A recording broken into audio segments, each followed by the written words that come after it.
Yep. Yeah. One of the clients I used to have, like, there's, I'd probably say 2 or 3 clients that I've trained over the lifespan of me being a PT that I would say like are good mates. And this guy, it's one of those weird things. He does everything wrong, never listens to anything you say, but he's just like a good dude and he's funny. And he's got this hernia that he jokes about. It's really like funny jokes that he says like 1,000 times, like it's his only ab. And it's literally like the start of those like alien movies where it's just like, it's literally like a fist over his shirt. You can see everything.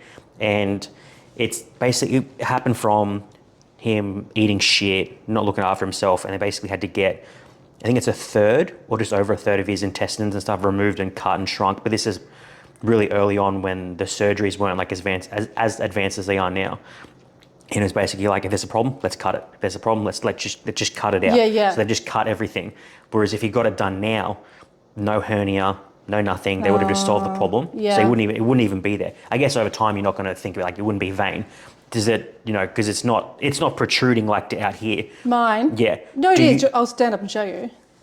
I mean, I've seen it. Oh, but yeah, it sticks out. It looks worse. Like. So do you notice it obviously like while you're training, or do you? Yeah, I can't do squat. I can't do much legs anyway, but I wouldn't do squats with it because it just gets in the way. Yeah. Yeah. Is there anything exercise done? It sounds like any sort of like core work you can't do? I can pretty much do anything. I don't deadlift and stuff because I've got the port. Yeah. So I've got a port. Have you seen that? No. So I've got a port that is like it's where they put my chemo. Oh, okay, yep.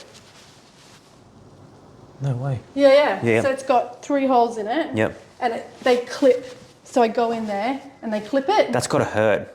Now? Yeah. No. No? No, it hurts when they clip it in. Yeah, that's what I'm saying, because it's just your skin's obviously healed over top of it. Yeah, but it's better than when they do a cannula. Yeah. Yeah. So they clip it in, and then if the nurse is good, I just go, the nurse wasn't so good last time. Yeah. And I was just a couple times. She just fucking dug it in, yeah.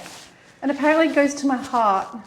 So how would you, like, I guess what's the least painful way to do it? Because for me, I would just clip it on. Yes, I mean, just do it fast. Yeah, so she just. But she like dug it then, in. Yeah. Shit. So yeah, it goes in there. But so what I can't do in the gym is a little bit around not yanking that out. Right. So like not a lot of chest stuff, or I do chest now, but I took my time and built up, and I don't do flies. Yep. Yeah. Just because that stretching movement. Yeah. Yep. I'm just not game. Like I did try. And I don't fuck with it. Yeah. And I wouldn't be doing like deadlifts and stuff. Yeah. Did they say anything for you not to do, or you're just it's your body and you're just seeing what? No, they don't want you to do much at all. Right. Like 5 kilos above your head. That's just stupid. Like groceries are heavier. Yeah. Picking up a child's heavier. What was it initially like? Because how long this has been? A couple of years now. No, 1 year. 1 year. Sorry, I thought it was about 1.5 years. So what was the initial thing like? Take me back if you want to. When you found out, how you found out, was one of these things where it's like, I feel something's going on, because you competed. Yeah. And then it was like from there. Straight in. So I had swollen lymph nodes. Yep. Yeah. And I went to the doctor. Yeah. And I told her. Yeah. And she was like, it won't be anything serious because you're too young. Yeah. It's not even that you're too young thing. It's just like, don't say it's not too serious. She asked me if I had a family history. Right. And I said no. And then she said... Which a lot of people just wouldn't know. Well, I don't have a family history of it. Oh, really? There's not a single person in my family with cancer. Yep. Yeah. Yep. And so I was like, I thought, they look a bit big. Like, but I thought it was a hernia. True. Because I was just like sticking out. And I'm like, well, I'm pretty skinny because I was like getting ready for a show. Yeah, everything just sticks out, Yeah. So I'm like, I don't know, maybe it's... And I'd seen girls on stage with, kind of lumpy bits, and I'm like, whatever. But I went and I said to her, they're not really going down. And she goes, we'll run some bloods, and then if they're good, we'll come back. And so she ran bloods and there was nothing. But she didn't check for tumour markers. Apparently you're supposed to check for tumour markers. But I don't know if I don't know how it works, but she didn't do that. Yep. So then we left it. And then I came, I think, off a show, went to Restart. Which you won? No, I did fitness? NABA. Yeah. You won NABA. No. You didn't win NABA. No. Did you see the... I'm natty. No, why am I thinking... I was looking... NBA. NBA, that's what I'm talking about. NBA. No, NBA you won. But NABA, I did NABA. Yeah. Sorry, I was getting the two. Yeah, and then I NBA went to do another show. I wasn't sure if I was going to do one, then I got a new coach. Yep. And then he said, the starting point's bloods, da-da-da-da. For sure. So I went back, And that's when I went back again and I said to her, that's not, really Normal. moving. Yeah. And then she was like, all right, well, we'll see what happens in the next whatever. And in that time, it just got really big. Yep. Then I went back to her. So it's not like I wasn't trying. Yeah, I went back. And I didn't have like other people said they have like problems with their bowels. Not really, like nothing that you'd go, oh, I better go see a doctor. Like people talk about bleeding. I didn't really have anything. Yeah. So I'm like, and she asked me that. Yeah. They weren't pressing on anything? With these pressing anything? The notes? Like bladder or anything? No. So then she got me up and she felt them and then her face dropped.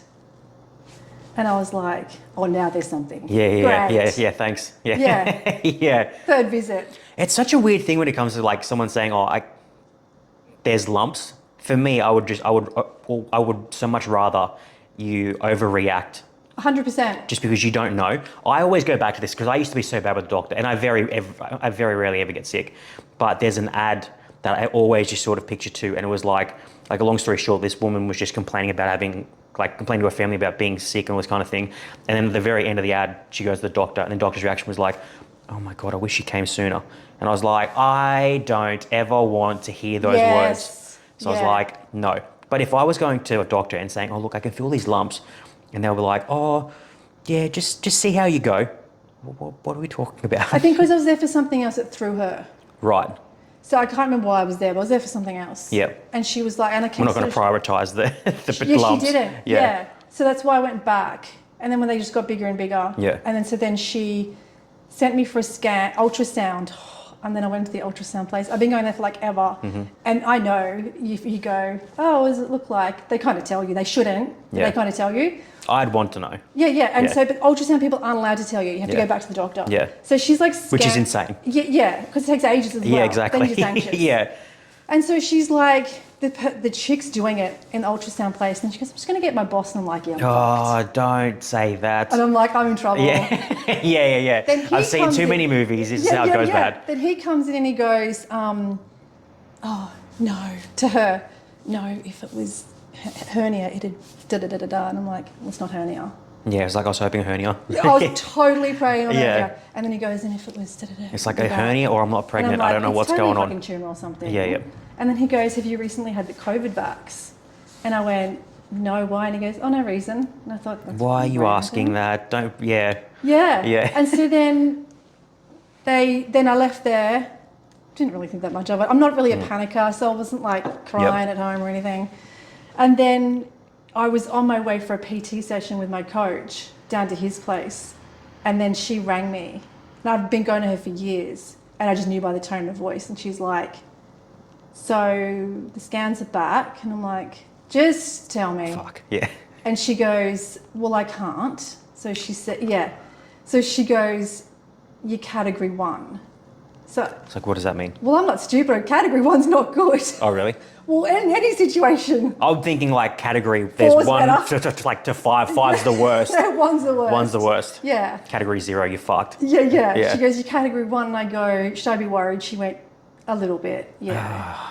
So then I'm driving, rang my sister, rang my boyfriend at the time, and everyone's like, it's all right, let's just see what happens. Because I was, surrounded by positive people, which is good. I wasn't around panicky people ever, but not the whole time. I'm just not really. My family aren't like that. So then I get to my coach's house and I get out of the car and I just looked at him and he went, what's wrong? And I just started bawling. You know what's funny that? Like I was not in like that situation, but I was in a situation somewhat like that reaction. And I remember I rang my partner at the time, this is years ago, and told her what happened. And I felt I was completely fine talking to her. Yeah. I rang my mum. And as soon as she said, like she heard me like breathing heavily and she said, what's wrong? And as soon as she said, what's wrong? I literally like my legs came out from under me. I just dropped and I was like, it's that person that you're either really close with or just knows the situation. And it's funny how like certain people can ask and it's just like no reaction, like nothing at all. But certain people can, and it's just that you get that raw emotion. I think sometimes with some people you are braver as well. Even if you're not trying to be, you go into a mode. Yep. And I don't think I realised that until I had those conversations with people on how I had them with certain people. Yep. Because, so I walked in and then he started crying because I'm crying. And then we're standing there both crying. Yeah. And he's like hugging me and his wife it's like, walked what out. do we do? Yeah, it's like, what do we do? And she's like, Yeah. And he goes, can I tell her? And I went, yeah, whatever, I don't care. Yeah. And that's all the information I had. And Yep. he's like, I don't really, like, what happens? Like, I don't know. Like, I don't really know it's what so happens frustrating. now. And then I said, apparently I'm just going to get like a whole series of text messages. And then from then and then my phone started going like straight away. Yep. And then I went for this appointment. So stupid. Went for this appointment. And in our family, we don't do doctor's appointments alone for something serious, right? For sure. No man stands alone, right? Yep. So I got this appointment. It's all text messaging that they send it to you, like no one rings you, which is good. And they text message that you have an appointment at the Gold Coast Hospital, blah, blah, blah. I'm like, okay, this is the start. Cool, whatever. Yep. How quick was that, like the turnaround? The message I got the same day, Yep. I was up there, I'm going to say 3 days. Yep, good. And so we're all like gathering around, and at this point, none of us were thinking at all. We totally thought it was going to be some big, like, hard lump in there. Even if it was a tumour, it'd be like something not a big deal. Yep. I just was about to do a bodybuilding show. Was eating like all the things, doing all the good things. I'm like, there's no way. Yeah. So then we're all sitting around and we're like, I'm going, let's make the date up. It was this date, whatever. Yeah. And then my sister's like, well, I'll take the day off work. I'm like, nah, it's just, and then we Google it and it said hematologist. And all the morons that we were like, oh, it's blood. It's a blood thing, right? Yeah, yep. And so my boyfriend's like, I'll just take the day off work. I'm like, well, no, this looks like a blood thing. And everyone's like, you sure? I went, no. So then I go up there, I'm sitting in the waiting room, and then I go back. I went outside and I sat there, thought, because it was taking ages, I Googled hematologist and I went, that's a blood cancer doctor. Yep. So I'm messaging them and they're like, do you want me to leave work? And I'm like, yes, everyone leave. You get here, I'm in there. Don't worry about it. So then I went in and then I saw the nurse, because I didn't even know what that bit was about. You have to go and see a nurse. And then I get called to concierge. And then she's like, are you Julie Hall? And I'm like, yep.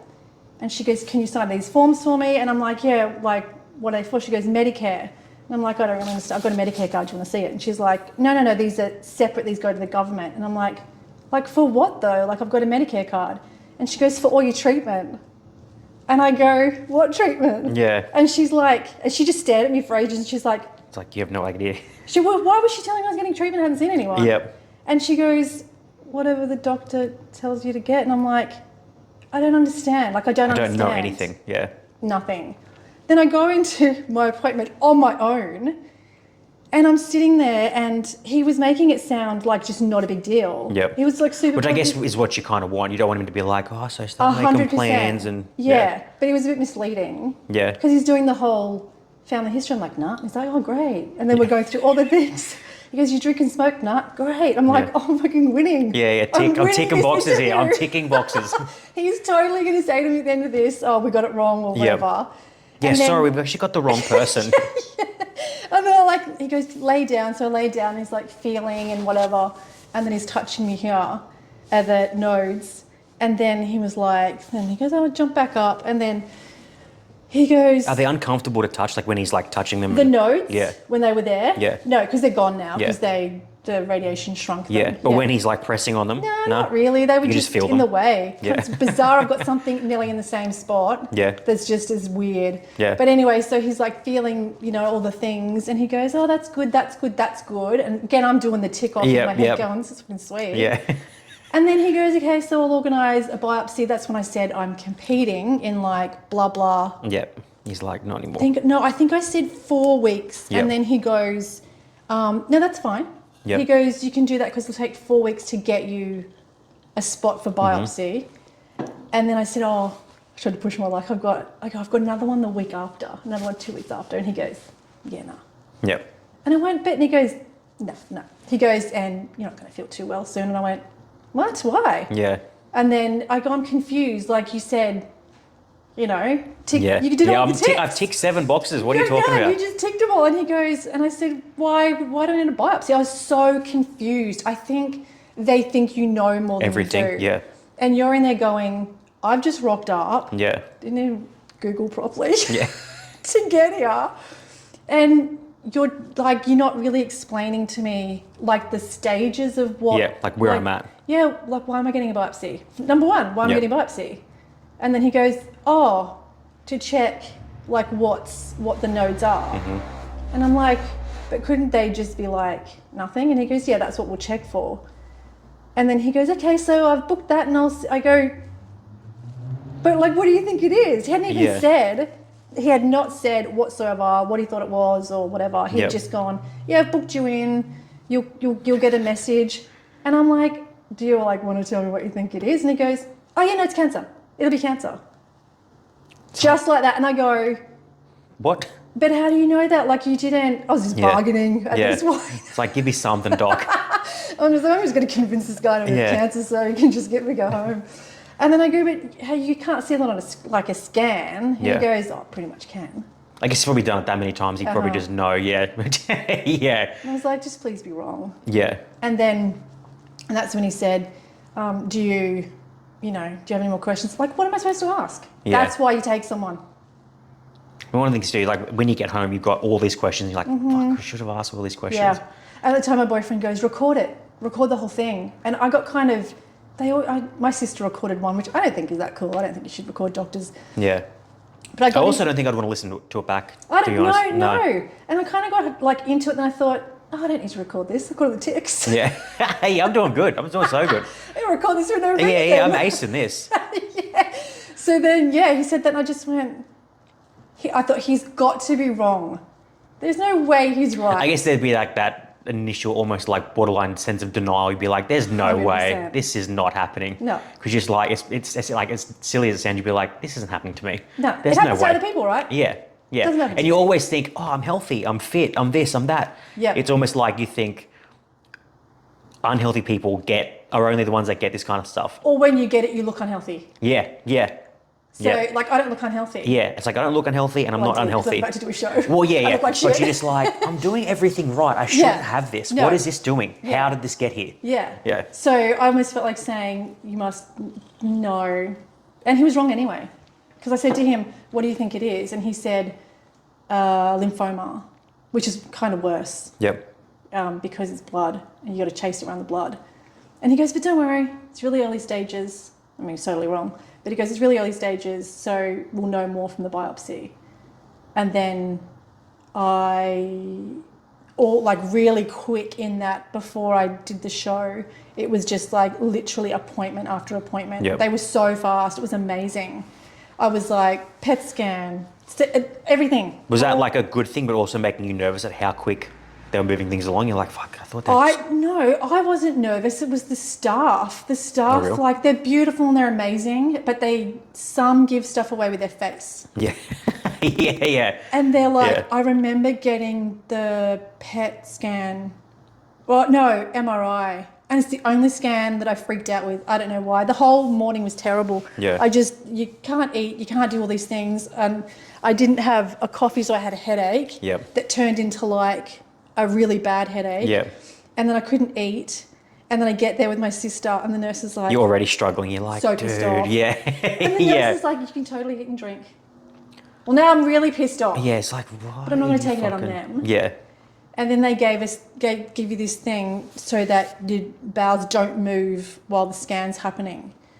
And then they're like pumping it in slowly and they go, just tell us if you feel like you get chest pains. I'm like, oh my God, like this is just... I'm fucked. This is serious now. Yeah. Like I was going, this shit's getting serious. Yeah. And then I got into the MRI and I don't have... Is it like an ink? No, that's the PET. The PET scan? They give you a dye, a radioactive dye. Yep. And then you have a drink of sugar. Yep. And that attaches to the dye. Fucking that then hell. attaches to Yep. any cancer. Yep. But it's hectic. Yeah. That's different though. You have to fast for that one, so Yep. that's shit. But the MRI, so I was laying in there. Maybe it was like everything, I don't know, but like I'm laying in there and then it was just, they put headphones on you. Have you had one? And it's Never. like Jackhammer. Oh, real? In 2023 and they haven't figured out how to make it quiet. Yeah. I You just didn't think like be able to expect- block it out. block it out. And my head was just pounding Yeah, from the I headache. can't deal with loud noises, so that would freak me out so much. Yeah. So take extra earbuds as well as if you ever have to do it. Yeah. So I got like halfway through and started fucking bawling my eyes out. And then this really nice man, like who was the wardie or whatever, they stopped and they said, "Are you all right?" And I said, "I'm fine." I was just trying to count it down. Yep. And in my head I was like, "You are not going home to your children." Yeah. And saying, "I didn't finish the test. Yeah. I cried." Yeah. So when you're staying here, and the wardie came and stood behind me and just like rubbed my whatever. Yeah. It was so cute. I think he got me through it. And so they did that. Still no results. Yep. So I'm like, whatever. Like, I still don't have this. I still don't have Yeah. this. But the nurse that did the pre-op stuff, not pre-op, whatever, for the MRI, she was like, "What cancer do you have?" I'm like, I don't know. And she goes, "What symptoms do you have?" Because they're all scared. Yep. So they all asked me every time a nurse would come near me, they'd want to know my whole History. Yeah, because my cancer's weird, but I'll tell you that in a minute. So then we did that scan. Like we were just up there every 2 days getting stuff done. No, this was not. This was after the show. Or was it before? Before, but they hadn't done the biopsy. Yep. Did the show, did the biopsy. Then my GP rang me and she said, "I want you to do a colonoscopy," because I was kind of getting pain as well, like in my rectum. And she's like, it's been kind of going on and it's weird. And they can't find a cancer. Like, it's weird. Yep. It's like they're not looking in the right places. Right. Yep. And so she goes, "I'm just going to get a colonoscopy done." I was in like 3 days. Yep. Went in for the colonoscopy. Similar thing, you go to drink that stuff. Oh my God. Yeah. Have you had it done? Never. It's just so foul. It's just so foul. I've done 3, Yep. 4, because I had diverticulitis, so they just check regularly to make sure that it doesn't turn to cancer. Yep. So I was doing everything I could. Yeah. I know. So then she did the colonoscopy. I went in. Surgeon came out beforehand. And he's like, they make you say over and over again, "Why are you here today? What's your date of birth? Who are you?" Constantly. And there's these To the point where it's probably annoying. Yeah, but it's at least I'm not going to get... I had colonoscopy like 18 months earlier, and I walked in after doing that 3 times, laid on the bed, and he goes, "His name Julie Hall." I went, "Yep." And he goes, "So you're here for... Are you here for a hemorrhoidectomy?" And I went, No. "What?" Definitely not. "No, I'm not, that I know of." Yeah. And he goes, why are you here?" And I went, "A colonoscopy just to check for polyps to make sure they haven't grown." Yep. "Oh, okay then." It's like, what were you just booking me in for? Because he goes, "If there's any hemorrhoids, do you want them banded?" And I'm like I'm literally naked, got the gown, about to out, and he says, and I'm like, "No, that's not why I'm here." Yeah. Unless I didn't read something right. Yeah, I didn't read the form properly. Or tell the Holy last shit. 4 people Yeah. why I was here. Yep. So this time, I noticed it was quite different. So the surgeon came out. He's got this like clipboard. It's got big, "Do not proceed until you talk to patient." And then he's like, "So why are you here?" And I went, "I don't know, like rectal pain, some query results that I haven't come back yet." And he's like, "Okay." And he goes, he asked me about the last time I had a colonoscopy. And I went, like 18 months ago. Yep. And so he told me later, he said, "I knew as soon as you said that there was going to be nothing in your bowel." And so went under, woke up, and this was my 4th, so I know the drill. You wake up, the nurses are there. You get up pretty quick, and then you sit in a chair, they give you food and drink. Yep. And then they come out, high five, you go, "Don't worry about it, see you in 2 years, 5 years, whatever. Yep. We'll let your GP know," and you go home. So I was expecting that. But then I was like, I woke up, like on my side, and the surgeon was there. And I'm like, "Oh yeah, I'm fucked." Like, this is not normal. Yep. He's like holding my hand. He's like rubbing my hand. Yeah. The whole movie scene. Yeah. The whole movie scene. Yep. I should do a movie. And he's like rubbing my hand and he goes, "Julie, wake up." And I went, "Why?" Yeah. And I go, "Did I have hemorrhoids?" Yeah. I was like, "Praying for hemorrhoids." Please, yeah. And he goes, "No, you didn't." And he goes, "You've got a tumour in your rectum." And he goes, "And you're going to need chemo surgery." So everything on the spot then and there. On the spot, my eyes aren't even open, and I'm on fentanyl. Yep. just off my, and I went, like, what do you do with that? Yeah. It's like, can you give me 5 minutes, please? So I started crying, and the Yeah. nurse was like, you cry, you do whatever you Yeah, want. oh, thank you. Yeah, and I'm like, why is there 3 nurses here? Like, there was a lot of nurses with Yep. me, which I think in hindsight is because if you fucking flip out. Yeah. Like, if you start, imagine there would be people that would flip out hardcore. Yeah. And so my nails were still on from the show. And so I'm like, like crying. Yeah. And thinking, I wasn't really thinking anything. And she goes, oh my God, your nails are so pretty. Like, she just distracted Just trying to, me. yeah. And then the chick next to me starts talking, and she's like, then she's like, oh, she just did a bodybuilding. Like, they're all being cute, whatever. Yeah. And then this chick starts going, do you know Sam Pearce? I like got one eye open. Yeah. And I'm like, yeah, I kind of know him. Like, I've seen him at shows, and we've had a quick chat. So she starts telling me this big long story, and it was good. Yeah. Like, It did its we job. started laughing, Yep. I was there for ages with them, and then she goes, the doctor's going to come in and, take you. And I go, to the sad room. She goes, she laughed, she goes, he's going to take you to the sad room. I'm like, great. I think he's already told me. Yeah. Like, what else can he tell me? So my family were kind of like trying to work out when to come back. And I said, get Jenny to come up. That's one of my sisters. Yeah. I knew my one sister would But she can just relay to everyone else. She's just real. Yep. Okay, so what are we dealing with? She's like that. Yep. My other sister would have gone, oh. Yeah. It's like, no, not you right now. We need the other one. Would have gone straight over Yeah, my yeah, head, and yep. my daughter didn't need to hear it. Yeah. So then we went into the sad room. The doctor was cool. He's like, I don't know what's going on. And I'm like, oh, at least you're being honest. I go, Yeah. well, if you don't know, I don't know. Yeah. And I go, what do you mean you don't know? And he goes, it's not like a normal, it would be normally called an anal cancer. And Yeah. he goes, you don't have that. And I'm like, That's what we'd call no, it. if it was, I don't have that though. Yeah. So he didn't know at the time, and he was right to say, I don't know what's going on. It's not Yeah. normal. Like, if you get colon cancer when you get a tumour, it's in your colon. That went into my rectum. So they see it like, in 1% of people. Yep. Some nurses that's why the nurses always say to me, oh my God, I've never heard that. Like, what do you mean? I go, that's, it's a colon tumour in the wrong spot. Yeah. So he was like, I'm not even going to sit here and tell you what it is, because I see this all day long. Yep. And that's not what I normally see. Doesn't look the same, doesn't feel the same. And then he goes, he's like, so he did all the, you might need because they don't call it colostomy anymore, they call it something else, a stoma with the whatever. Yep. And I'm like, in my head, because I'm vain, happy to admit it. Oh, 100%. 100%. I'm like, seriously?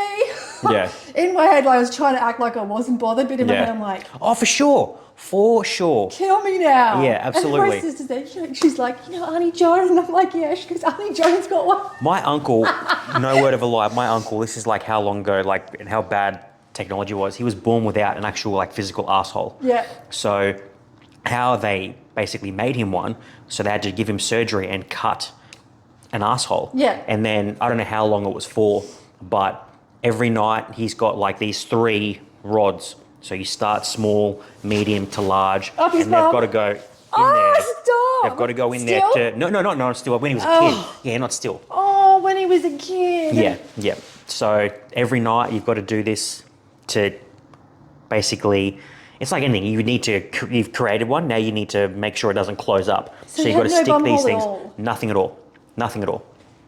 So How did he go to the toilet? colostomy bag. So he came out. Yep. They went, this kid's got no bum. Yep. Because we all I don't know know how the birthing thing, whether he had one and it closed, but he had a colostomy bag for a period of time. So I'm pretty sure it must have just closed up. And then to basically make a new one, it was, I don't know how you cut one, but it was after that, it was these 3 small, medium, large rods have to be lubed up and inserted and all that kind of that's thing. such a horrible Oh, 100%. And I don't know how long it lasted for. It was for a couple of months, I think, from the it's a memory of the baby. story.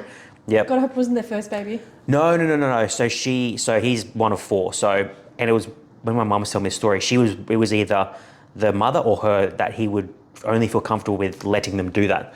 So she would have to, from time to time, Of course. to do it. And I was like, you got to do what needs to be done. Yeah. But Same as my situation. I was like, I just said to him, I'm like, am I going to die? And Yeah. he goes, I'm not really worried about that, which was great. He goes, because we can just take your rectum. Just say So it like what? that. He goes, yeah, we'll just take your rectum if we can't. Worst case scenario. Yeah. Yeah. And so you kind of go, okay. Yeah. That's the worst case scenario, but it's there. Yeah, you don't go, I'd rather die. You Yeah, know? yeah. I'd rather save my rectum and look cool. Yeah. And just die. Yeah. And you don't look cool if you're dead. Yeah, idiot. I'm taking my ass with me. Intact. Yeah. I'm gonna take I it back. came in with it, I'm leaving with it. So then he's like, you know, he was there for ages. He was really good. And he's like talking through all the different options. And he goes, you might not need, you know, a stoma, that's the stoma is the opening. Yep.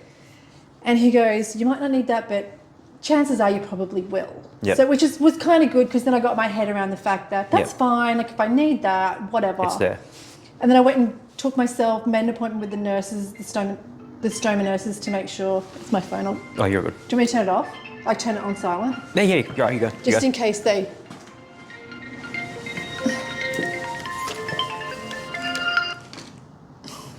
She literally rings me constantly. So he's like, I'm like, whatever, if I have to do it. Yep. So I went to the stoma nurse and just got educated around it. And she said, look, you're not overweight, the spot you would need to have it, easy to manage, it's not a big deal. Because now you can get like you'd imagine the big bags. Yeah. You can get like small ones. Yep. So you kind of go to the toilet yourself in the morning. Yep. Somehow. She explains how you put water in or something. And then get rid of that, and then you just wear like a small round thing for the rest of the day. Yep. So it's like, I can do that. Yep. Whatever. Yeah. Like, You're just like, I can still wear whatever I want to wear. I can still... she said that to me. She goes, Yep. you can wear your gym outfit, you can do all your things, Yep. and she goes, and you'll be fine. She said it's the people who are like are really overweight and their fat goes over Yep. it, they get infected or whatever. So I remember walking out with my sister and going, she went, it's not that bad. And I'm like, it's really not. I mean, you don't want to do it. Yeah. But if you have to do it, You do it. That was like a way better option. Yep. So anyway, so he's like, you know, you might have to have a stoma, da. So I'm kind of sitting there, just going, okay, all right, yep, okay. And my sister goes, listen, the doctor. She goes, I've taken all that on board. Can she still go to the gym? The doctor just goes, what? And she goes, it's really important to her. Yeah. Like, she goes to the gym all the time. And he goes, I don't know how she's walking around. He goes, how are you walking? Yeah. He goes, aren't you in agony? I went, oh, I'm in agony. Yeah. And he goes, your tumour was ulcerated. Can you imagine? So were you in like Pain. like 1 to 10? Well, I've had babies, so... All right, we'll compare the two. Yeah, no, nothing compares to having babies. That's horrendous. Yeah. Just being honest. Wish someone had to tell me how bad it was before I had them. Walking around, it would just like throb Yep. all the time. I didn't know it was ulcerated, but it makes sense. Yep. He said when we put you under, because obviously they stick something up your bum, he goes, you jumped under sedation. He said we couldn't even do it. Just clamped. Well, I jumped in pain. Yeah. He said you screamed in pain under sedation. He said so we had to sedate you heavy. Yep. Then we had to inject local to even get the thing in. Wow. Yeah. To even look at you Yeah. in there. And I'm like, he goes, just don't know how you're walking around with an Yes, ulcerated like the things we tumour." had to do. Well, I just through like prep, everything's getting uncomfortable. Everything Yeah. hurts when you train, everything burns, everything, Yeah. whatever, man. So I'm just like, whatever. I knew something was wrong though. Yeah. And then, so from then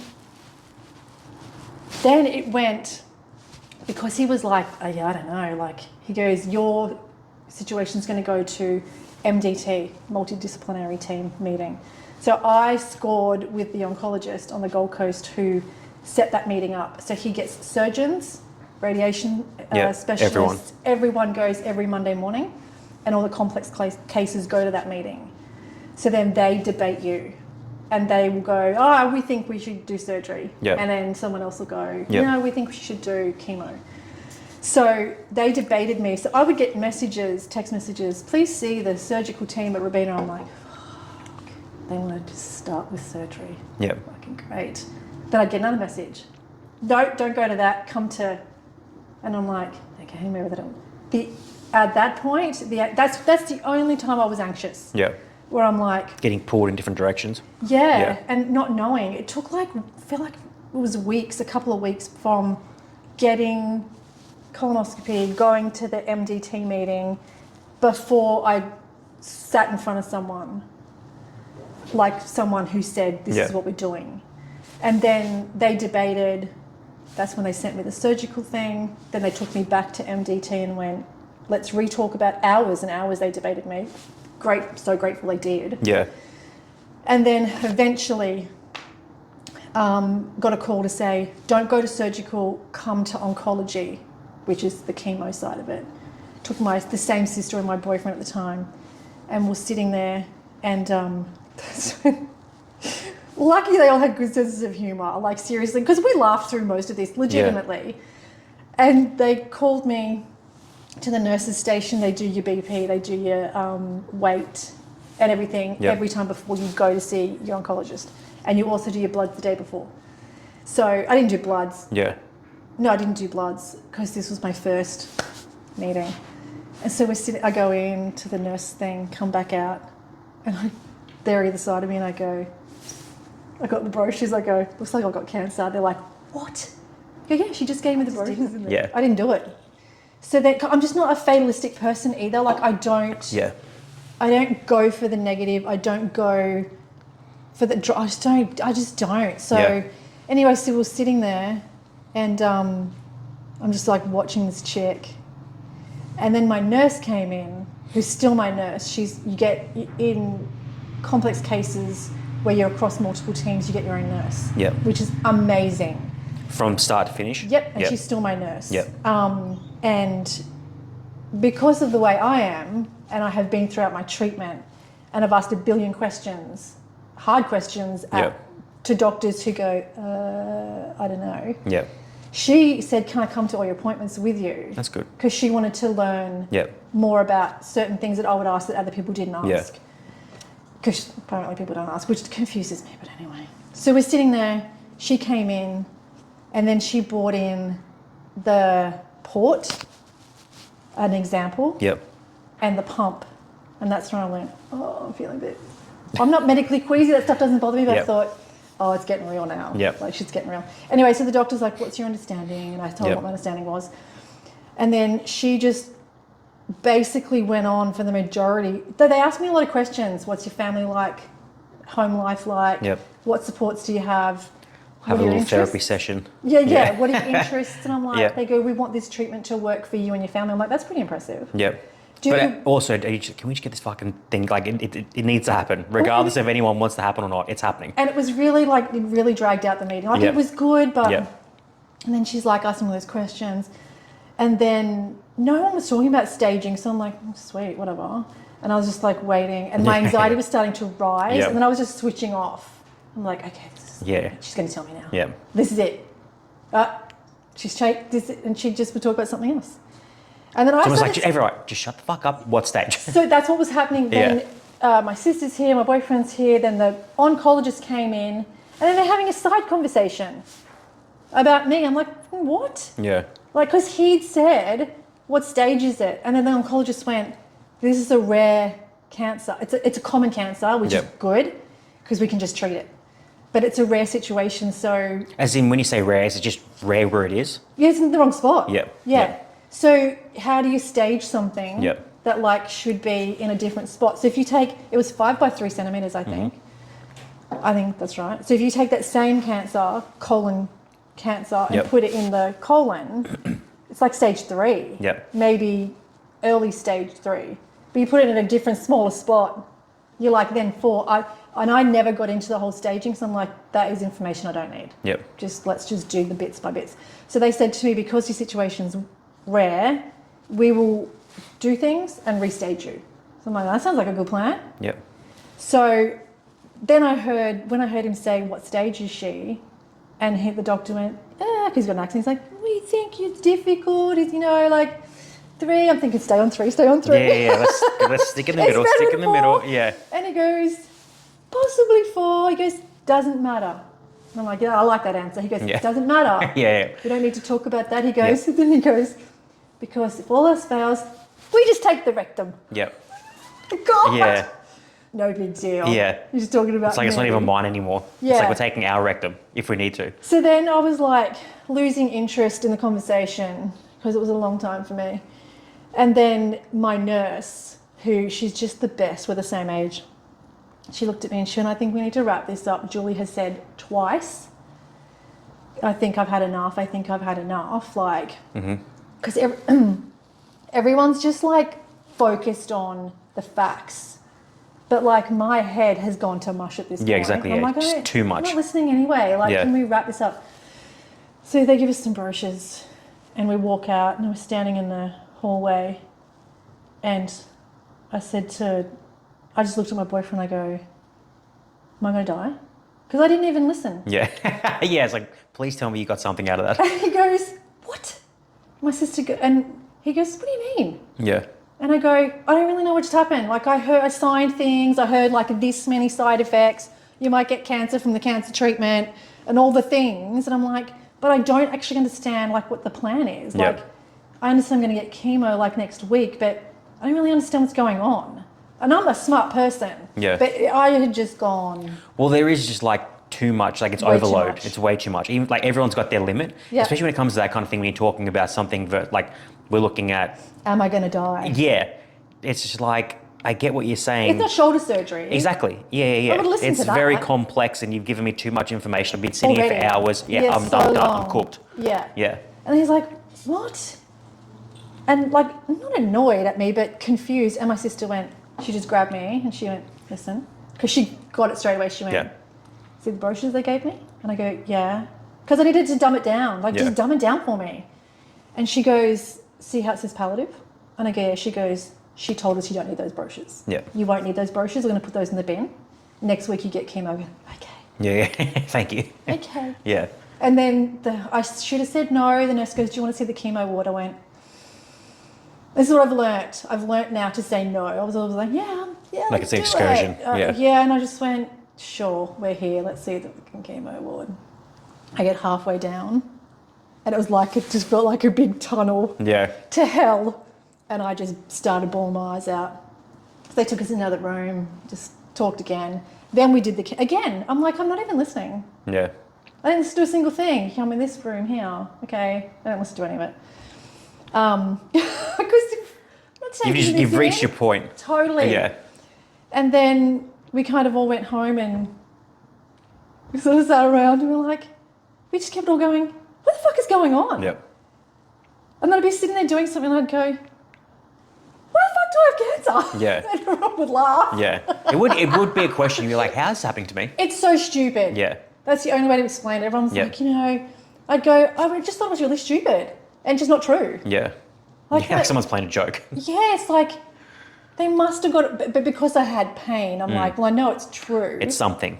But like, and then we kind of just made light of it. Yep. Like, I think I was sitting on the couch and I said to my sister, my daughter, I said, can you go grab me a drink? She went, you've got cancer, I'll get you anything you want. And then it just kind of went on from there. Yeah.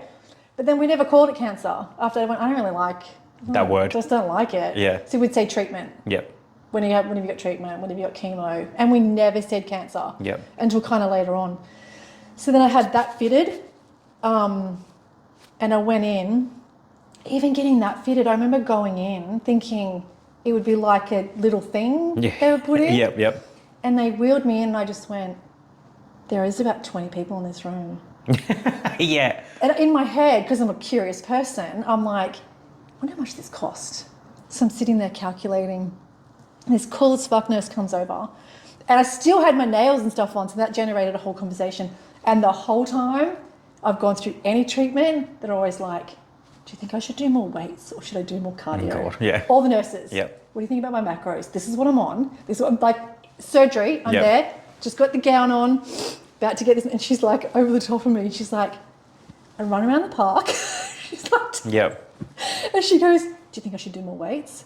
And I'm like, I don't know, what are your goals? Like, what's your body weight? I don't know. Yeah. I know what you're trying to do, but it's not working. She wanted free information. Yeah. And so she did that, and then she's like, we're going to knock you out. We're going to put in, she goes, you're going to have no trouble. She goes, you are fit, you are lean, it's going to sit neatly. And the doctor I got, because my doctor got called out because his kid was sick, and she goes, you just scored. You got a kid's doctor. So they're really good with like little stuff. And she goes, trust me, she goes, you'll be out of recovery in 20 minutes. She goes, everyone else is like, 2 hours. And she goes, it'll be 20 minutes. She goes, I'm going to come down and see you in 20 minutes, which she didn't need to do, but she was just super cool. And after literally 20 minutes, she went, yeah, you're good to go. So like major things like that. Will that ever come out? Yes. Yep. Yeah. But this is the thing people don't get when they're like, oh, she's fit and she's still got cancer. All the stuff, easy to get a vein. Yep. That I've Little had. things. Yep. I don't have big fat like boobs or fat around there. So people with big like breasts, especially like fatty breasts. Yep. Pulls the. Right. Yep. I'm with you. Yep. Pulls it over and causes movement. They have to come back. This has never caused me a day of like problems whatsoever. When I went home, they undersold that. I was like, couldn't move at all. I slept like on my back. And then the next day they started chemo. So through all that like swollen wound, in went the chemo. Yep. Because they just wanted to hurry up and start doing it. Yep. Well, probably you did too at some point. You're just like, let's just start this. Let's just get it going. And I love all these people that are like, oh, I got cancer. I don't know if I'd do chemo. Dream on. Yeah. I was one of them. Me and my sister used to watch shows and we'd be like, I'd never get chemo. When you think like that, what is it? Will you just be like, I'll just get surgery, I'll just cut it out? I just thought you'd have some dewdrops and sit on the top of a mountain or something. Yeah. I don't know. Did you ever look into any sort of like, when you're like contemplating surgery, chemo, did you just like, oh, I might try this thing or I might try this alternative stuff? No. It was chemo. If it was stage 1, yep. Sure. Okay, yeah, I'm with you. Yep. Take your time. Yep. Yeah, no, I've got it in my rectum. I've got massively swollen nodes. Yep. That if you go back and look at my stage photos, I don't know if it's on my Instagram, you can see them. Yep. My sister said they came out on stage before you. Yep. Yeah, thank you. She's like, you look like you got balls. Yeah. I used to call them my balls. When they went to biopsy them, because I've literally just go into every procedure joking around, like, otherwise it'd be miserable. And then I'm laying there for the biopsy, and there's like all the people, and this is before I got diagnosis, and he goes, are they like, because they're all super, nowadays they've changed the way they treat you. It's like, can I touch you? I'm like, can I lift that? Which is nice. They don't just.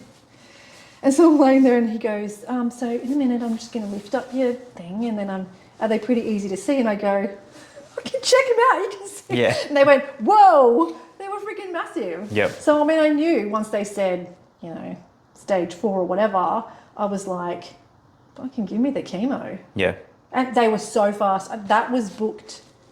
I feel like I went in on a Monday. It would have been a Monday because Monday is outpatient's day. And they would have put that in the Wednesday. Yep. Walk me through the first chemo. Like from how it felt, how long you're in there, the after effects. It's all the same now. Like nothing's changed. Yep. I walked in. Who did I take? My sister.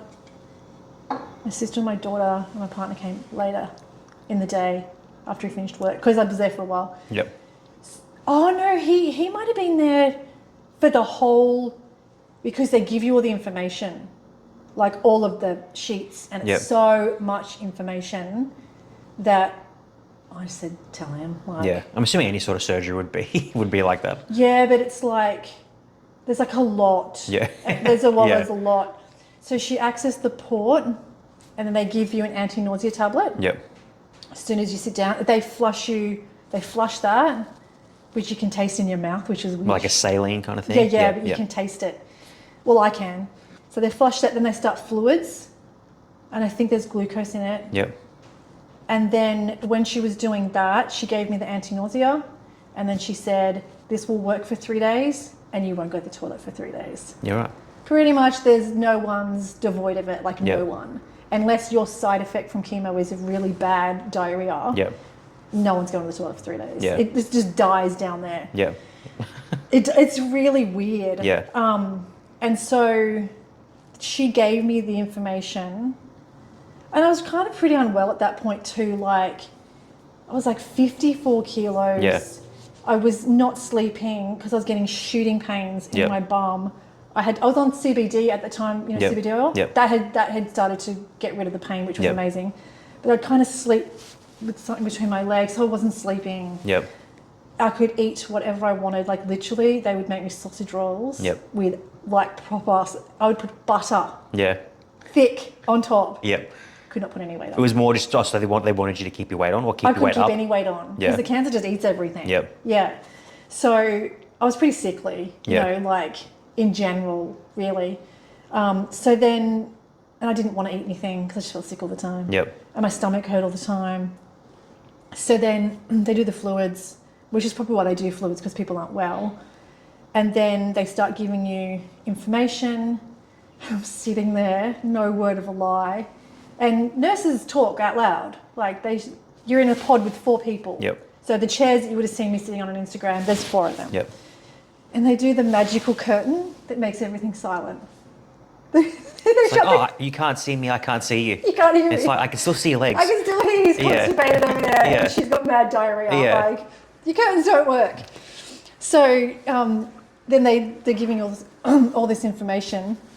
And then I'm sitting there. She's mostly talking to him at the time. And he's now like nearly passing out because the blood's coming out of the... Yep. And he's like... And she's like, you okay? And I'm fine. She Yeah, goes, yeah. You don't look I'm about to like, drop, yeah. Do you need to leave? Do we need to put you somewhere else? And then kind of someone whizzed past, and I heard the nurse go, oh, what's going on there?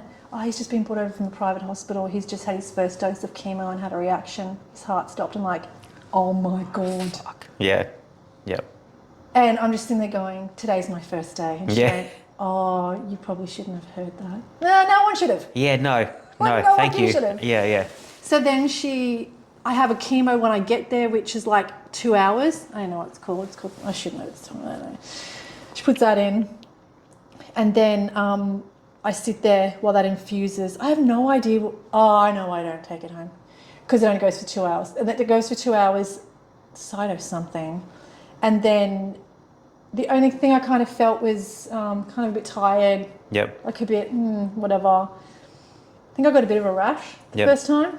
And then it went away pretty quick.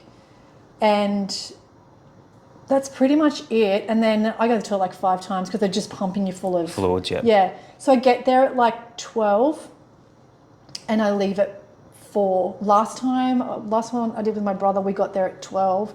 It was hectic in there. Like so many people on cancer treatment. Yeah. Hectically busy.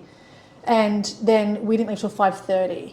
So that was a really long one. Yep. Any particular reason why? Oh, we waited. There was so many people. Just waiting. Yeah, there's just such an influx of people, especially with colorectal cancer. So it's a bit more common now that you know? Is it more? No, it's just more common. Yeah. Yeah. So like the nurse said, we just don't know. We don't get why it's happening, and it's in marathon runners, weightlifters. Oh, great. I'm literally getting ready for a marathon. Great. They had 3. Well, you're the age group that it's rising in the most, 20. Do they say anything why? Like what brings it on? They would Is it never just, discuss that with someone who's already got it because they don't really care. You just need treatment. Yeah. But like preventative measures? If you look at the reasons, the 7 things you should avoid for colorectal cancer, number 1 is alcohol. Yep. Number 2 is deli meats. Really? Oh, I love ham. Well, I very rarely drink. I couldn't tell you last time I had Devon. As good as nice as Devon is, I'm like, I haven't had it in so long. It kind of spans out to all your hams, bacon, sausages, which I probably ate a bit of. Why? The nitrates. Right. Yep. It also sits in your bowel. Yep. Yeah. I guess it's got to go through. Yeah. I don't know. They came up with soft cheeses recently. I'm like, they're just trying to talk to people. Yeah. Be like, what the fuck can I eat? Yeah. Lack of exercise. Anything they put on there, I didn't do. Yep. I don't drink. Yep. At all. I did used to, but like not. Yeah. Really, like, not. In my whole life, for an average Australian, I'm like 2% of what other people would drink. But so I don't drink at all. And I did have a lot of that deli meat and stuff at the time that it would have been brewing. Yeah. I did have a lot of meat because of prep. Yep. Like my protein was high. Yeah. And I cut it back because I'm like, it's really hurting my stomach, like it's as it does with a lot of people if you're slamming that much meat. And And exercise you're supposed to do, I already do that. There's nothing on there for me. Like, but for other people, alcohol, definitely. Yep. Especially that age group. Everyone's like, a lot of people drink 25 to 44. It's now kills more people than any other cancer. And what do they say are the signs? Bowel movement, changes in your bowel movements. Yep. Bleeding. As in like more or less? Just being weird. Yep. Going from like constipated to having the runs, or just most people kind of know their bowel movements, like whether they're good, bad, or indifferent. Yeah. You kind of know. So that any blood at all, like, because then they'll often say, "Well, how much blood was it?" If you're seeing any blood, yeah, or they're like, go "Oh, maybe in. I wiped too hard." I don't know. 100%. Yeah. Like, you know, people can have random stuff happen. Yeah. But if you get it, like, if you're getting it more than once, I'd be like, "What does it hurt?" Go to the doctor. Just say it bled. So for me, so if I were to go, so say I don't have any, but if I was to go, I've got a couple symptoms. Yeah. You obviously got to go to a GP. Yeah. And then from there, what are the steps? Like, who am I seeing after a GP? Well, news. Because mine was so prominent with an ultrasound. Yeah, it was just bang, bang, I would say person. colonoscopy. Yep. So my sisters are now booked, and my daughter's now booked for a colonoscopy. So do they say from that age you mentioned, you should, like, when's your first colonoscopy? Like, what, 30? With symptoms? Yep. Any age. Yep. Any age at all. That's why I was having colonoscopies, because I was having some bleeding, but like kind of not like enough. But I just went that any is a bit weird. Yeah. yeah. So like I went to the doctor and she was like, she sent me for the colonoscopy. They're like, "Oh no, you're good. You've got some little polyps, but you know they're not bothering. Yep. But we'll get you back in 2 years." So I'm assuming, no one can explain. I'm assuming one of those polyps just migrated. Yep. Just moved. Yeah. Yep. And just went elsewhere and did its did damage its thing, down there. Yeah. So then with the chemo, so I have that, and then I didn't even know this because I never even paid attention until this round, because I have to pay attention this time. Yep. Because, you know, and so then, because you've got a tube hanging out, and then she injects into that tube like another, I'm going to say 150 mils of straight chemo. Yep. How much are you getting? So I get a bag. Yep. Which looks to me like 250 mils over. So quite small. Yeah, over 2 hours. Yep. Then another injection. Yep. Of about 150 in like 2 minutes. Yep. Which I think is weird. Yeah, it's like, why does Oh, you make 250 the bag take 2 bigger. hours? Yeah. yeah. And she says it's the same stuff. I'm like, okay, that's weird. And then they plug in. I'm trying to think if I've ever posted a picture. I've got a bottle that is so she plugs in this bottle of stuff, this long tube. Yep.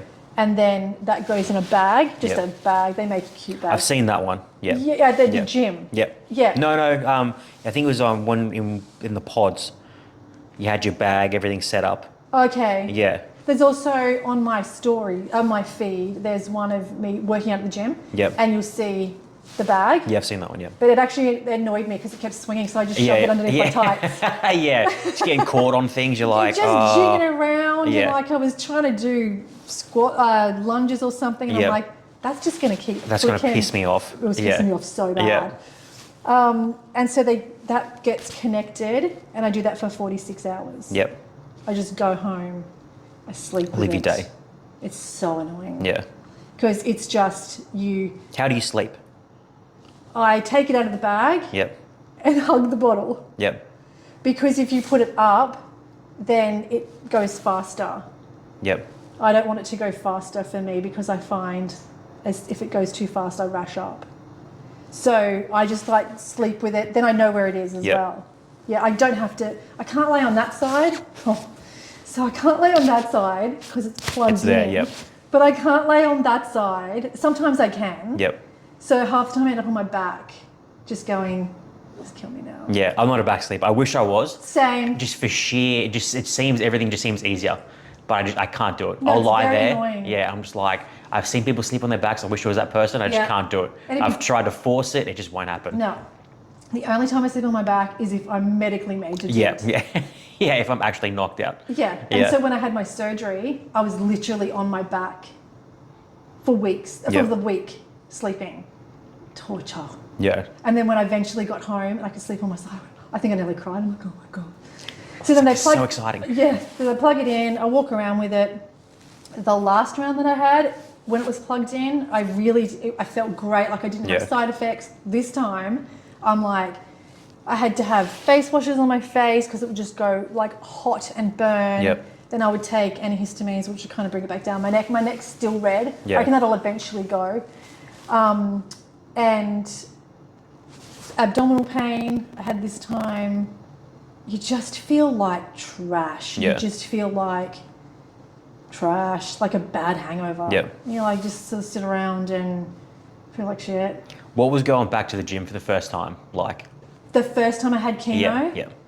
I think I nearly cried because like I did cry in the gym one day. I couldn't even push the leg press with no weight.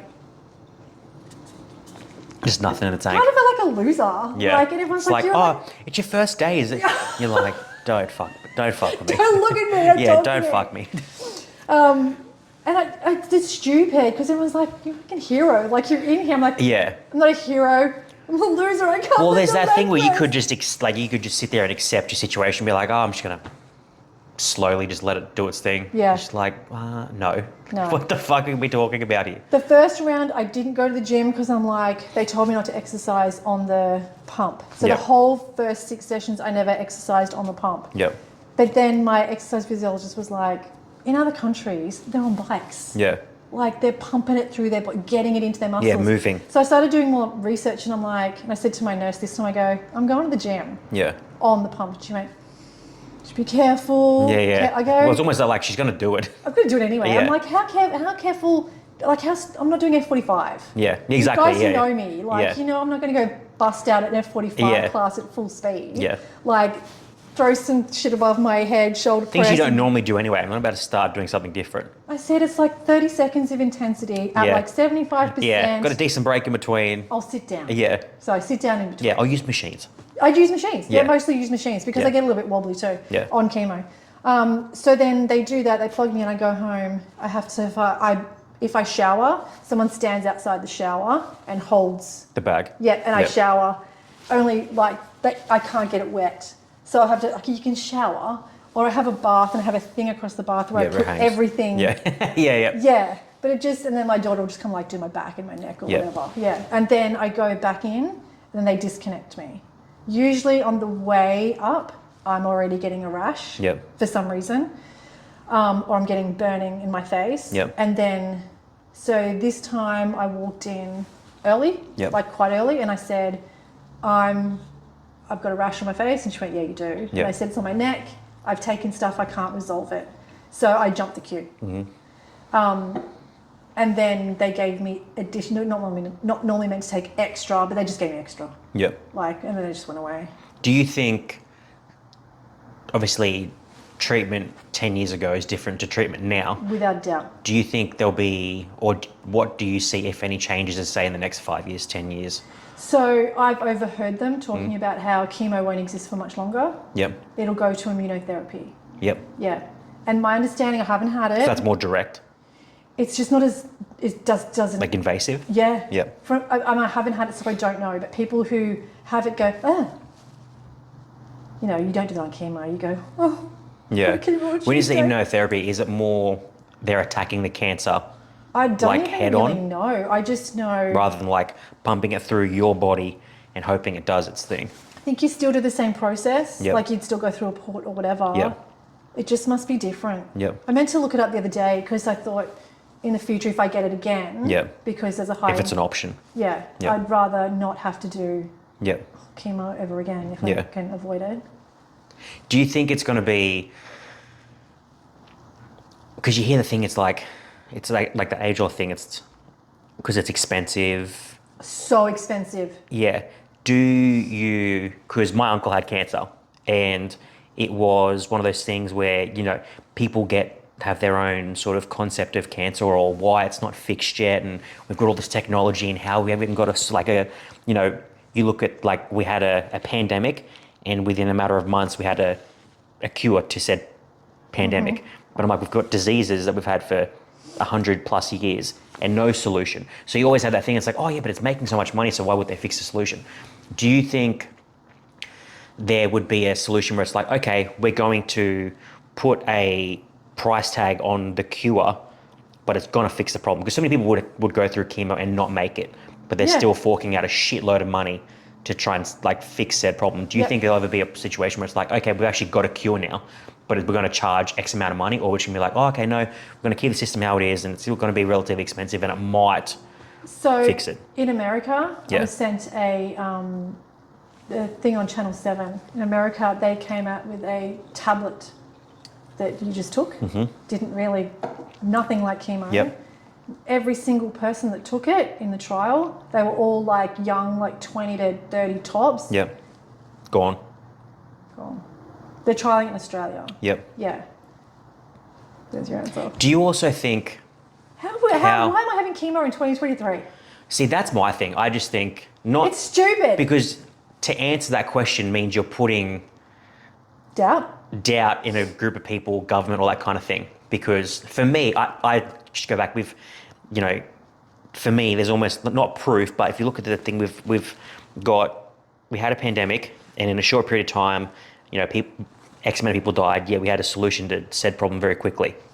Yet we've got all these diseases that apparently we're working on, but nothing ever gets done. It's almost like, spend 2 years on one thing. So let's go through the alphabet. All right, AIDS. We're going to tackle AIDS for 2 years. Well, they've done get well it with solved. AIDS.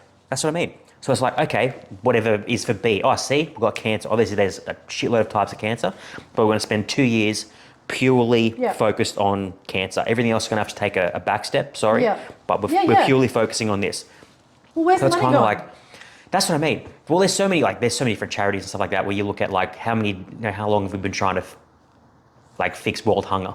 It's like there's all these live aids and stuff. It's like, where does the money actually? It's like when you had those bushfires, and I think it might have been Red Cross or one of those charities where you find out they're actually taking or they're holding it for the next a thing. You're like, hang on, no. We gave it for that. We gave it for that. You don't hold it. And also, what if there's nothing happens? Do you just keep the money anyway? So the Cancer Council. I've got nothing from them. Nothing. So when you get cancer and you can't work, some people work, they don't normally end up working for long. And it depends what your treatment is. Like if you get radiation, I remember the nurse saying to this guy, look, you do what you want to do, but it'll just take you longer to get better. And you'll probably end up back in here. Like you just need to not work. But obviously this poor dude had some multi-million-dollar deal about to go down. He's like, well, I have to work. The whole time in 12 months, I've received one $200 gift voucher for Coles, and that is it. They can't offer counselling to my daughter because it's all online. So the social worker came around, because that's the work I've done. I know how to refer myself to everything. I'm like, bring the social worker, send a link. I did all the stuff. Social worker came and I'm like, look, so can we go through what you can refer me to? Wills and stuff, that's a great start to the convo. I think I can sort that out myself. But I get it. I get it.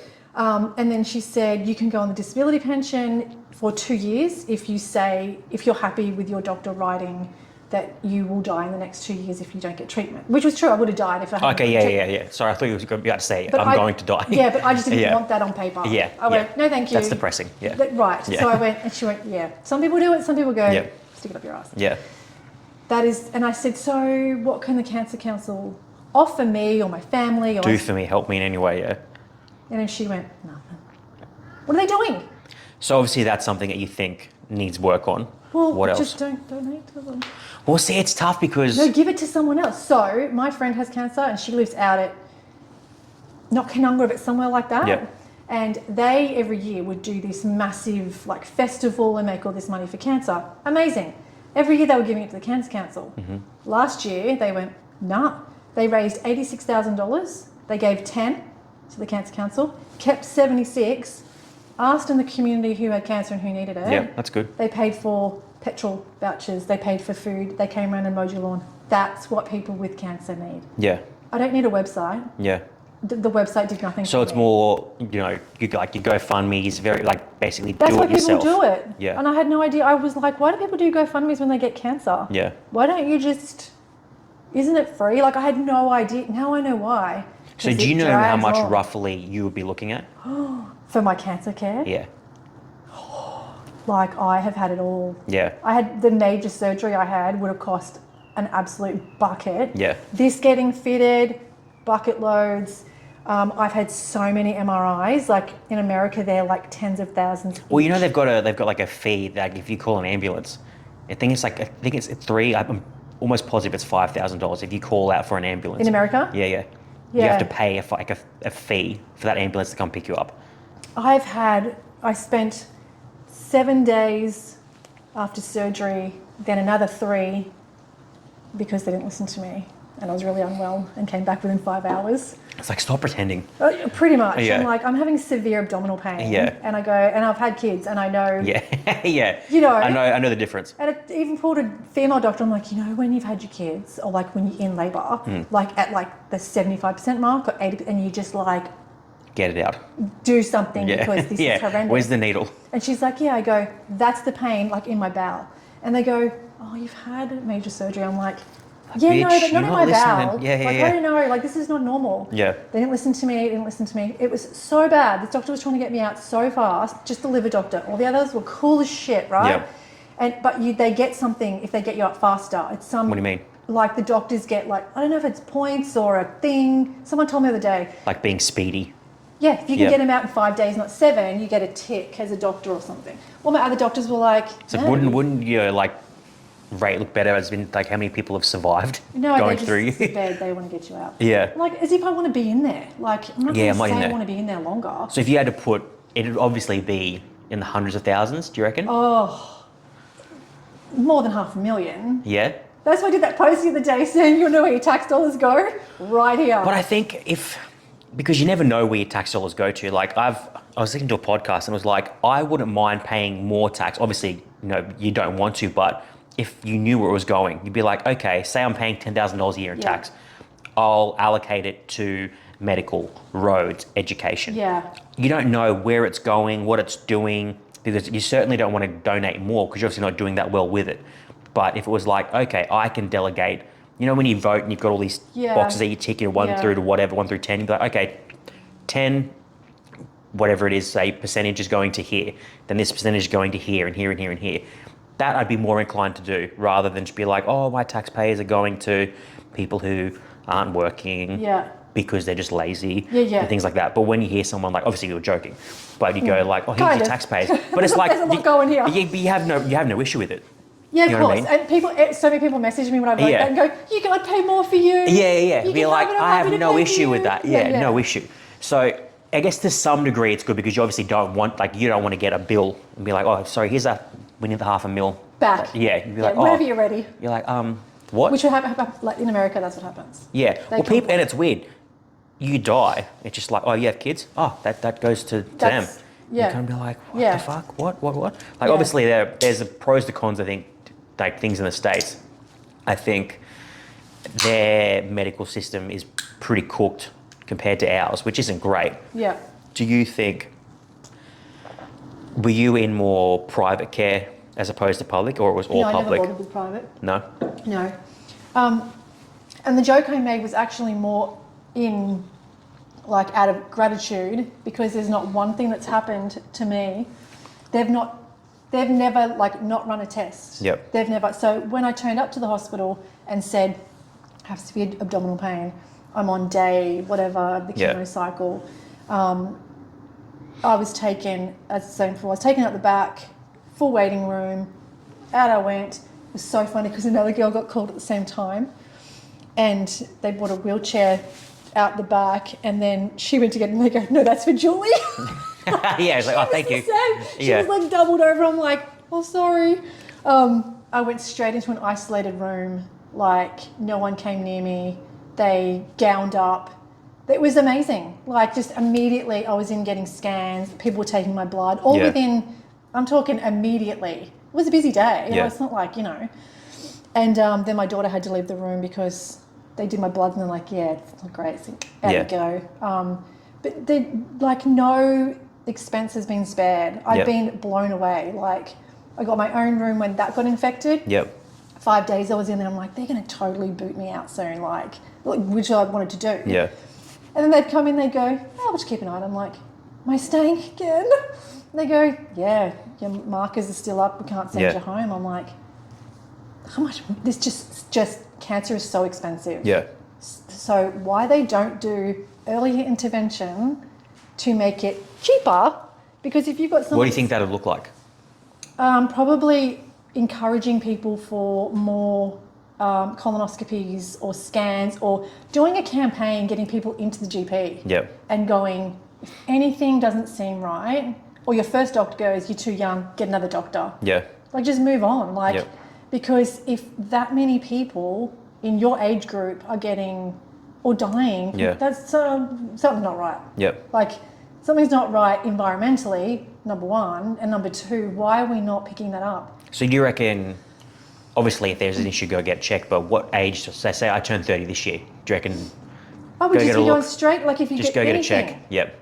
If you get any doubt or whatever, I would just, do you have a family history? No. Yeah, well, neither did I. Though, so. I think our thing's more like brain, like more like dementia and stuff like that. We've got in our family. Yeah. Which, one of those things that freaks me out more.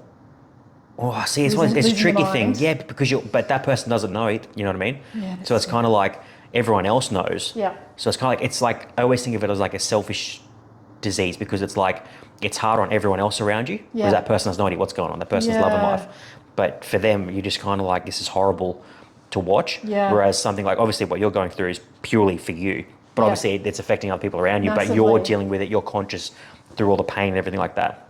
But for our family, I think it's more just like upstairs. That sort of like starts to deteriorate. Which there are things that you can do to hopefully like mitigate and which is less your exercise chances. And like lots or of eating stuff. eating certain things, taking out certain things. But there also are just some people who just draw a shitty card in life. You know what I mean? I kind of got a shitty one because it makes no sense. Well, you see some people, like you're talking about with people like marathon runners. You see people who marathon runners or like joggers that just dropped out of a heart attack. Oh, excuse me. Yeah. And you're just like, what? I used to work with a girl who was a nurse. She was really fit, active, didn't really do anything bad to her health. She had 2 or 3 strokes. One she didn't know. She was just out. And then out for a run, and then she felt like a bit like sort of numb and stuff like that. And then she had another one in her sleep, and then started like the face sort of drooped a little bit. And then she was still a nurse. She was on like sort of light duty, stuff like that. But it just happened. It's just like one of those things you get like, oh, sorry, you got the shitty card in life. Yeah. You're kind of like, oh, because you know also people who live, drink, smoke, abuse their bodies and live to like they're 90 or 100. And you're kind of like, yeah. It's like 1 or 2. There's always 1 or 2, but you just kind of like, tells you there's that story. rule. You're like, okay, I'm sure they lived great too. Well, there's some people who just like, they get like their body can just take a beating and they're relatively fine. But some people just like, they look after their body well and they just draw a shit stick. But you know what though? Like I drew a shit stick, literally. Yeah. But the fact that I was so fit and healthy throughout all of it. So with the lymph nodes, there's no way it it would have hurt you. It helped my treatment. Yeah. They don't know how I've got no cancer now. They're like, doesn't make a lot of sense. They're shocked that it's gone. And I think that's because I trained throughout my treatment. Yep. But things like the lymph, so they took a section of my liver, they took my gallbladder, and they said, we're going to go in and take out anything that looks dodgy that's remaining of the lymph nodes, because they were the ones that were swollen. Yep. Because they still lit up, but they can light up because they're busy. Yeah. It doesn't mean it's cancer, but they're like, what do you want to do? And I'm like, and she said, you've got a 75% chance of ongoing lymphedema in this leg, right? And I'm like, oh my God, back to the bag thing. Yeah. I'm going to say it in vain. I don't want a big, massively swollen leg, but I was like, there was cancer in them. Yeah. I'm just going to have to do it. Yeah. I'm just going to have to do it. So then they were like, no, you've been radiated there. We don't do node dissections on radiated skin. Yeah. And I'm like, you think you would have thought of this the other way around? Yeah. Like that do it first. Yeah. Yeah. And so she's like, but we'll meet with you and we'll look at your overall health. Yeah. And so I went in, laid down. I laid down, and I had a dress like this on. And she lifts the dress up and she's like, oh, that's great, you're clean. It's like, what? I went, what do you mean? Yeah. She goes, oh, we deal mostly with like 50, 60-year-old men who are obese and drink and smoke. She came out to the waiting room and she's like, Julie Hall? And I'm like, because normally you have a number, but because the surgery's so rare, I think I was the only one there. Yeah. And she went, Julie Hall? And I went, yeah, that's me. And she went, okay, come in. They just expected some big girl. Yeah, like fits the the criteria. Yeah, and so she's like looking at the skin. She goes, "Oh my God, your skin's just healed so well from the radiation." And I went, "Yeah." She goes, "Do you drink?" I went, "Before you ask me any questions, I do none of them. Don't drink, don't smoke, don't have diabetes," because they ask the same question. Yeah. And she goes, "Yeah, no, you're good to go." And anyway, so I got the surgery. So most people would not have been given that surgery. Straight out, wouldn't have been given it. I'm laying there, day after the surgery, and the surgeon comes in. I didn't meet him. She was his understudy or whatever. And then he came in with her because he did the surgery as well. And they just have no bedside manner.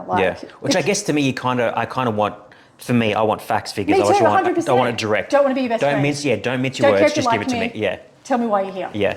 And so he comes in and he goes, and he sits down, got my hand, like his hand on my leg, and he goes, "This was the easiest surgery I've ever done." And I'm like, "Really?" He goes, "Because you're not fat." It's like, oh, good. It's Thank so you. fucking loud. And I'm like, and there was a big person next to me in the next room. I'm like, "Oh, that's good." He goes, "No." He was like shocked. He goes, "Look at you, you're tiny." He goes, "Just cut you open." We took him out and we stitched it back up. He's like shocked. Yeah. And I went, "What do you normally do?" He goes, "I've got to get through all the fat." Sometimes I don't understand why, you're obviously going to hurt some people's feelings, but why there isn't, you see all this advertisement about the bad effects of smoking and, gambling, drinking, all this kind of stuff. Why there's nothing about being overweight? Because It people just are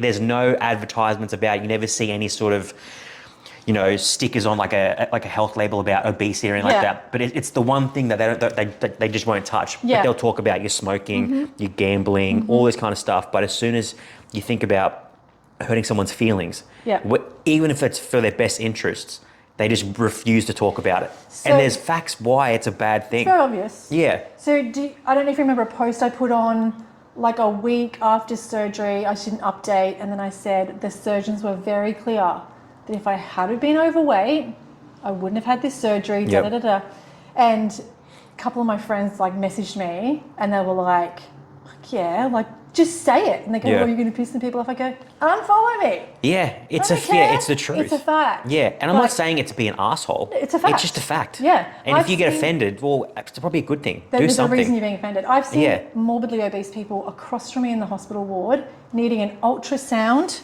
on here to find a vein. I mean, if you're that fat that you can't get a vein and have basic medical care, you need to sort that out. Yeah. Or there's the my mum's had friends who do the gastric band surgery. Yeah. Where it's just like, to me, it's doing something, but it's just, for me, it's lazy. Go and do something. And one of her friends would, because it's like heel surgery, you can do everything. What's that? They'll argue they've tried everything before gastric banding. But that too, but she would just, like, if she was going to go on holiday, she'd get it loosened. So she could just go out and binge. Come back, get it tightened up, and I'm like, Stop. What the fuck are you doing? Stop. Go for a walk, control your food, do something. Like, something's better than just getting that band. That can't be good to your body. Yeah. Your intestines and your stomach aren't meant to be crushed and shrunk and tightened. I'm like, stop eating food, you fuck. Just relax. Yeah. Get some discipline in your life. But you can't say it. No, you can't say it. It's so insane that there's nothing that, if I was a gambler, you telling me, oh, your family might be missing out or this and that, I'm like, that's my problem. But as soon as it's talked about, like, oh, obesity, no, it's fine, you're trying your best. Because you can't fat shame. What the fuck are you talking about? And it's all about, like, the body positivity. Yeah. And I see them, like, come up on every now and then on suggested, and I just go, it's literally one of the only, nothing triggers me, but that triggers me. And I go, don't start typing. Don't type anything. I just switch off to so much of it now because it's if I allow myself to get annoyed by it, because I'm just like, it's the people's rationalization of some things, of like certain situations that they put themselves in. Because you put yourself in. Of course you do. You don't, no one's force feeding you, no one's force drinking you, no one's keeping you at home that you're not allowed to go for a walk or go join a gym. It's very, very simple. It's a very, very simple and easy fix. But for some reason, it's just something that's just completely unspoken about.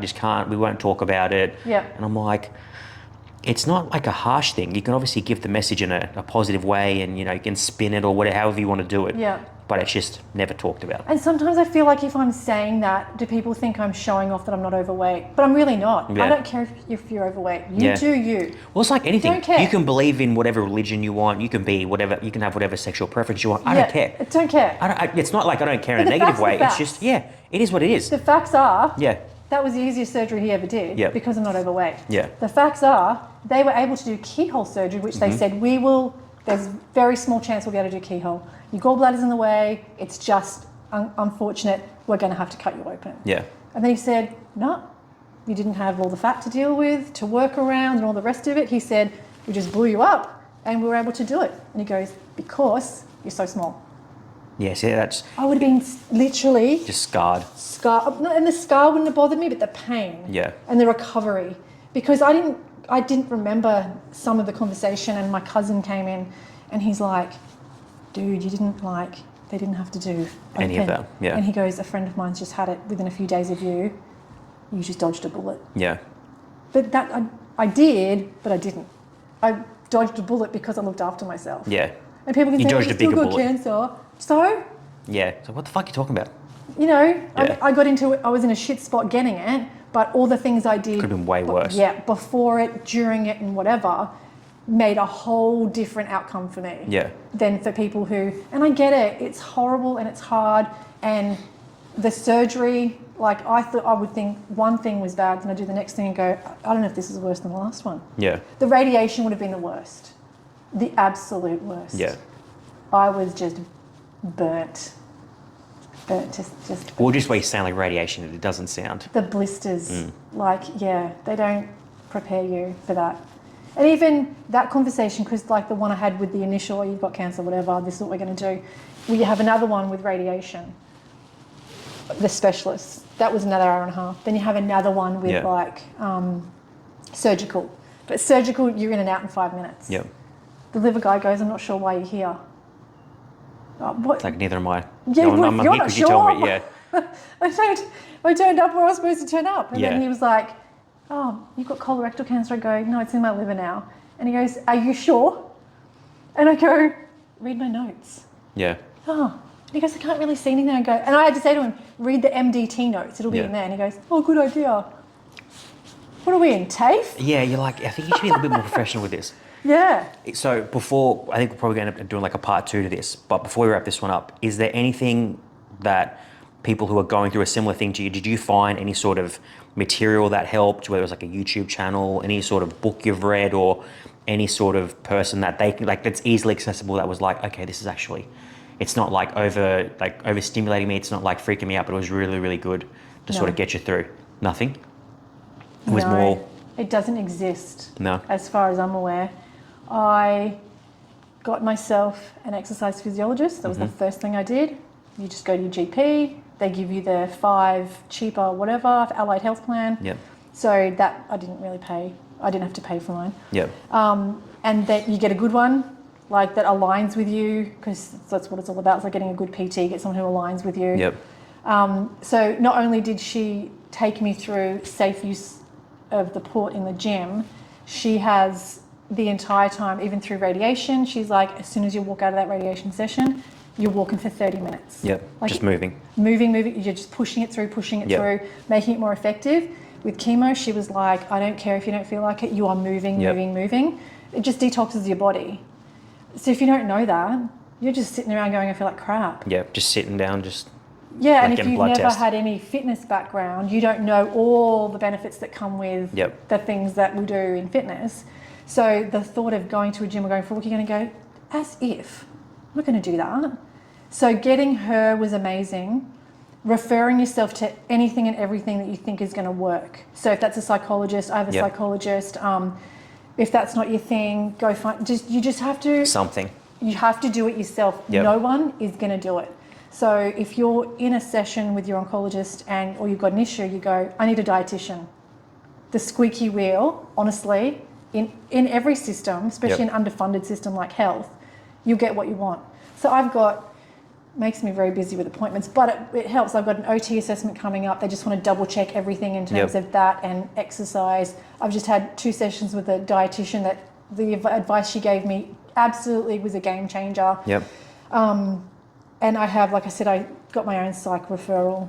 I've been going to her for a while anyway. And my own EP. I'm trying to think who else I would see. Anything whatsoever. Oh, I went to my GP to get referred for gyno stuff because no one cares what happens to you down there once they've, radiated you. Yeah, you're like, you're on your own. 100%. Yeah. Oh, here's some dilators. Go do that. I think I might be in menopause. Yeah. Whatever. Go to your GP. Like, seriously.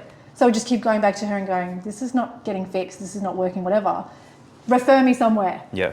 And she'd go, okay, I'll refer you to gyno or whatever. Every single positive outcome. On you. 100%, which is really sad. Physio on the ward. I'm like, can you get a physio to come in on the ward and tell me with the seroma and with the work they've done on my liver and everything, how I'm supposed to get out of bed? When can I walk? What do I do? Yep. Like, I haven't had this before. Oh, okay, yeah, we'll get you. So obviously there needs to be a big change. Yeah. Because at the moment, and I get it, they're pumping so many people through that last week when I went to get bloods, like normally when I started a year ago, I'd get them to double park downstairs, I'd run up, put my thing in, they'd call my number.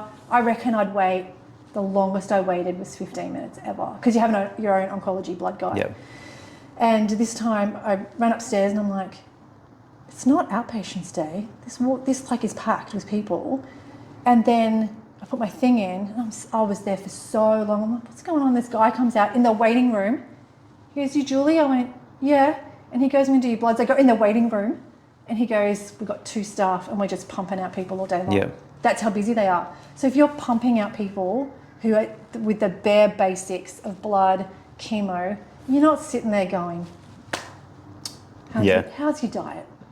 They're like, did you die from the chemo? Yeah. Are you still here? Are you still here? And even the chemo, like, I'm due Tuesday. I'm not having it on Tuesday because it was so bad last time. I want an extra week off. Yep. I just ring my team and I go, I'm just not having it next Tuesday. And when I come back in, you need to tell the doctor I want the dose reduced. And they go, okay.